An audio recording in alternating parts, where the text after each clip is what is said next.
ළමයි අද මම ඕනට කියලා දෙන්න හිතුවේ health and diseases කියන ටොපික් එකට අදාළව එක්ස්ප්‍රෙෂන්ස් ටිකක්. Okay? right. බලමු නේද? right. කොහොමද කියන්නේ මට අසනීප ගතියක් දැනෙනවා. I feel sick. මට කැරකිල්ල වගේ දැනෙනවා. I feel dizzy. මට දැනෙනවා මට කලන්තය හැදීගෙන එන්න වගේ.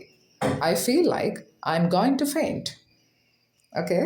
දැන් ඔයගලන්ට පේනවා මෙතන මට මොන හරි දෙයක් දැනෙනවා කියන එක ගන්න feel කියන එක use කරලා තියෙනවා. නේද?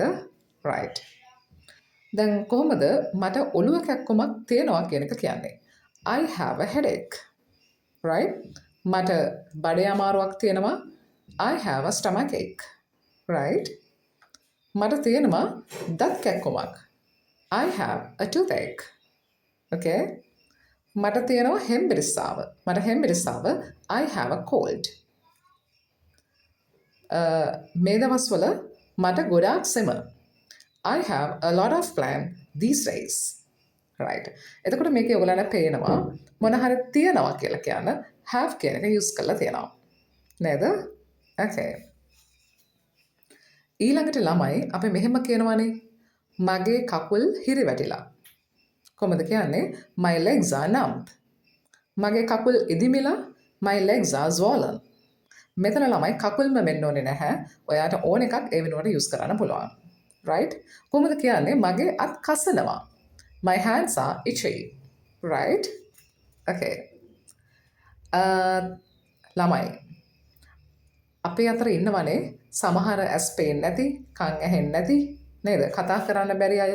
අනේගොල්ලන් ගැන අපිට මේ දේවල් කියන්න ඕන වෙනවා. බලමු නේද? right. කොහොමද කියන්නේ? එයා අන්ධයි. He is blind. එයා බිහිරි. He is deaf. එයාට කතා කරන්න බෑ. එයා ගොළුයි. He is mute. right? කෙනෙක් ආබාධිතයි නම් අපිට කියන්න පුළුවන් he is disabled. එතකොට කෙනෙක් අංශභාගය හැදිලා ඉනවා නම් අපිට කියන්න පුළුවන් he is paralyzed. okay? දැන් මෙතන මම ඔක්කොම he කියලා use කළේ. නමුත් අපි කතා කරන්නේ ගැහණු කෙනෙක් ගැන නම් අපිට he වෙනුවට she ආදේශ කරලා කියන්න පුළුවන්.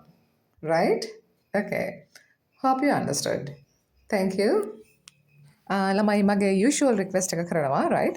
channel එක subscribe කරන්න, like කරන්න, share කරන්න. okay?